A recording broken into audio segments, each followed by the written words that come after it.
Welcome to the Make and Design Podcast. I'm your host, Carina Gardner. On this podcast, we're unraveling the everyday joys and dilemmas of design, making, and business. For makers who want to be designers and for designers who are makers, this is your inside scoop to help you grow your business and bring more creativity to your life. Hey guys, today I am here with Crista Grasso. Crista is one of my good friends. She is a brilliant businesswoman. You guys are going to love this episode. Now you might be like, ooh, this is scary, Carina. We're talking about business. But here's the deal, you guys. We're designers who own our own businesses, and we don't talk about business enough. We talk a lot about design, but we don't talk about how do we make sure that our design business is going, is profitable, is doing the things that we need it to do. So Krista's going to talk to us a little bit about that today. But first, we're going to go a little bit back. Crista has this amazing hidden creative background that you guys need to hear about. So Crista, will you tell us a little bit about your current business, but then also tell us about, I want you to talk about all the jewelry stuff and all the cool things you've done. Yeah, absolutely. So my current business is called the Lean Out Method. And what I do is I help people get really crystal clear on those things that actually matter and that move the needle in their business. And then I help them to lean out, i.e. eliminate all of those things that are really just noise and distractions that cost a lot of extra time, money, and energy, right? And there is no space for that because we need space to be creative and to do the things that we love to do instead. But this whole business actually came about through the launching of a jewelry business that I still have today. It's called Cristas Jewelry. But if we go back in time, back to 2004, much younger Crista, at the time I was making jewelry and absolutely loving it. And I did a lot of hand chains and body chains and foot chains and things that at the time a lot of other people weren't making and selling. So I started to get a lot of requests from people saying, that's really cool. What is that you're wearing? Where'd you get it? Could you make me one? So like most creative businesses, it all started by doing something for myself that other people really liked and asked me for. And this was, back in the early days of Etsy. I had created an Etsy store at the time. And then over time, I took it to my own website and I got a lot of traction with that business. I was able to scale it up. And I eventually hit that point where I capped out what I was able to do myself as the artist in the business. In order to really take it to the place that I wanted to and be able to make as many products as I wanted and, work with as many people as I wanted, I really needed to transform the business model. And so I closed that handmade jewelry business and launched what is today my Cristas business. And when I did that, I scaled that business really quickly, which sounds amazing. And if you were on the outside looking in, it looked really amazing too. We were at all the major trade shows and in the major, retailers, and the top influencers were wearing our jewelry. We were on TV. It looked amazing. Behind the scenes, it was a hot mess. It was a complete and total hot mess. I was working like 80 hours a week on a quiet week. I was so stressed out. I was like probably past the point of burnout. I had an ulcer. It was just like as stressful as could possibly be. And we were absolutely drowning in debt because I went from hand making jewelry where my costs were all pretty low and I could choose to just make a one-of-a-kind piece of jewelry, or I could choose to make 10 or 100 of it if I really wanted to all of a sudden working with manufacturers where I'm buying products in bulk and they're really expensive to buy in bulk. And so I'm shelling out tens of thousands of dollars for these products, thinking it's the best product on earth. And of course, everybody's going to want it and is going to want to buy it. But it's not the same as when I was doing little craft fairs and things of that nature. Now I'm trying to sell and scale this business. And it just, I had some very expensive lessons learned in those early days, which when I look back on it, I think it was as much mindset than it was actually the things I was doing and me struggling with no longer being the maker in the business and instead being the designer and having other people make the jewelry for me. I don't know why that was such a hard transition, but it was a very hard transition for me. And I think in a lot of ways, I held myself back and didn't put myself out enough, which ended up being a very expensive mistake. So that's a little bit about my journey when I was in the middle of all the chaos. that was when I realized things needed to change. And I tapped into some of the work that I was doing with my corporate clients, because of course, while all this is going on, I'm also consulting with Fortune 500 companies. And at the time with them, I was doing lean and I was helping them to lean out.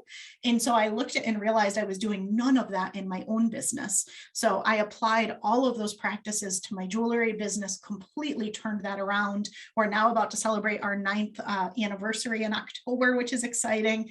And I now have the lean out method where I work with a lot of other businesses to implement the same things I did in my own.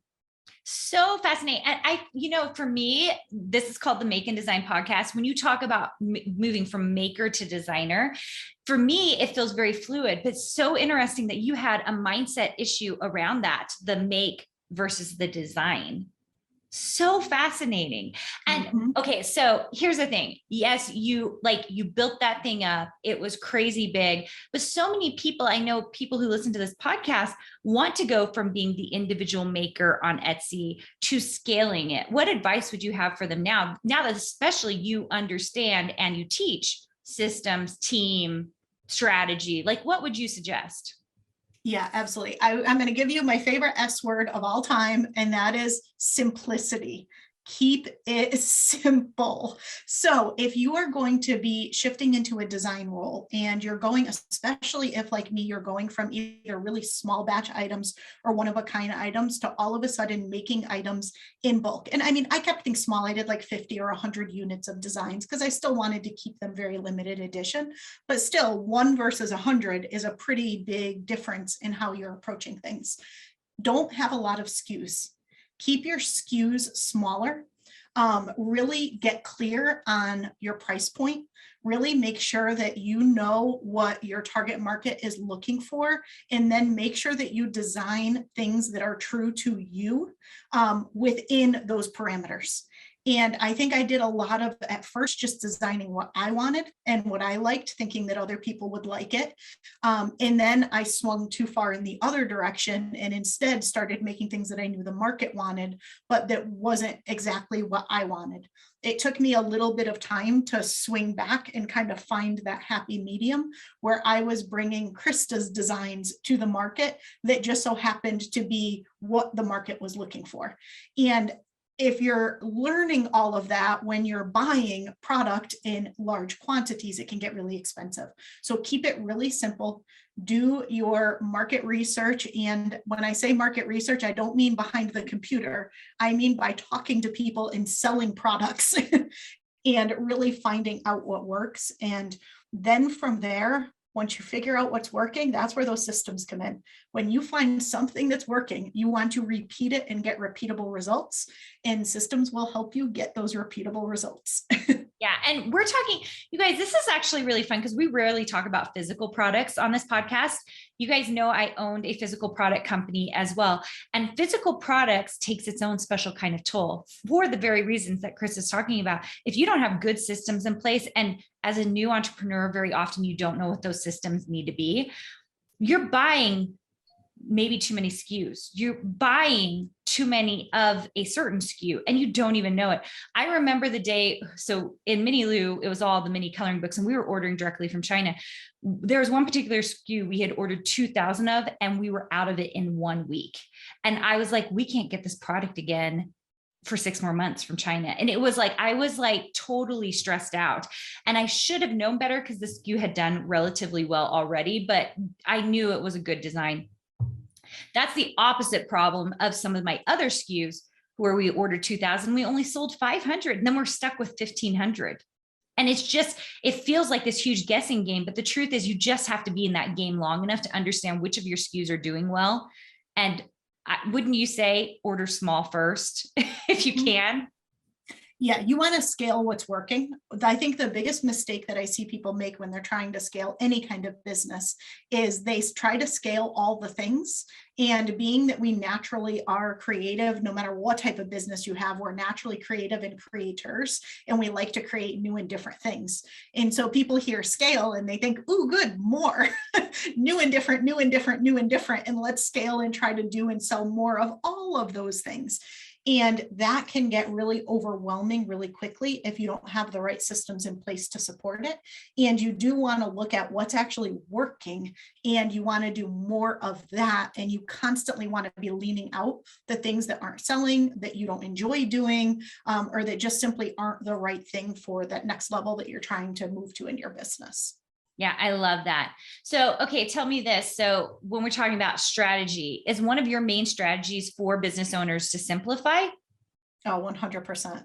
I think it's critical. I think you have to simplify all the time. Like right now, right? I keep my business pretty lean. My business is the lean out method. It's literally what I help people do.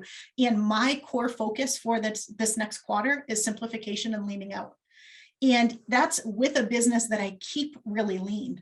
But I think if you don't intentionally carve out space to be simplifying, your business naturally gets really complex, and it's a lot of noise and distractions. And the way that I look at that is that's all time and money and energy I'm investing in things outside of the thing that I really want to be doing.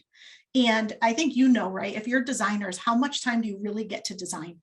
You don't get as much as you want because of all of the business side of it.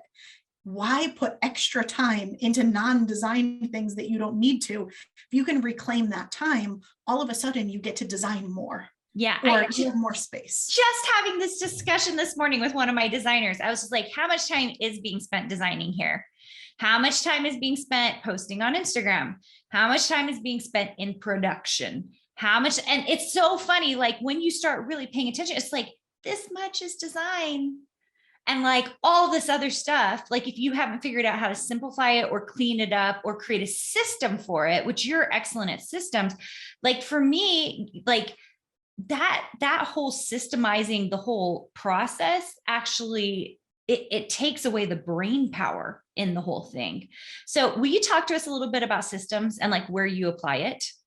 Yeah, absolutely. I think absolutely everything you do can be systematized. And if I say that word and you're like, oh, no way, don't like structure, don't want anything restrictive. I want to be able to be flow-based. I want to be able to be creative, right? Systems actually give you freedom and flexibility when done right. And I think there's a lot of misperceptions and a lot of mistakes that people make with systems. But I'll use my jewelry business as an example, right? So we'll take one of my pieces of foot jewelry, right? A system around that would be, how do I actually make that piece of jewelry? What are the different things that go into it? What's the different gemstones that I use? What's the size of those gemstones? What size jump rings do I use? What type of metal do I use? Which components do I use? So it's like the recipe of all of the different things that I need that go into it. So if I'm going to either, make it on repeat now or pull it out from the archives someday, I've got kind of that recipe card of all of the different things. Right? Then it's the process of how do I do it? What are the parameters around it? Yes, do it in this stone, but don't do it in this stone. So it's all of those different things. The key is I want to be able to repeat. I want to be able to repeat and get the same results again. And so by taking that and putting the system around it, that's like a product-based system. Then if I look at my marketing and sales system, cool, how do I sell a piece of foot jewelry? And how do I sell a piece of foot jewelry that's different than a different type of jewelry, right? What are the different hashtags that I use? What are the different types of posts that I end up putting out there? There's a whole system end to end for that as well. And so if you just think of a single thing that you have in your business, a single activity, a single product, whatever that is, you can have systems at a lot of different levels around it. Just look at what are the results that you want to repeat. And what do you need to know? Who needs to do it? Where does it need to be done in order to repeat those results? Yeah, I think that's amazing.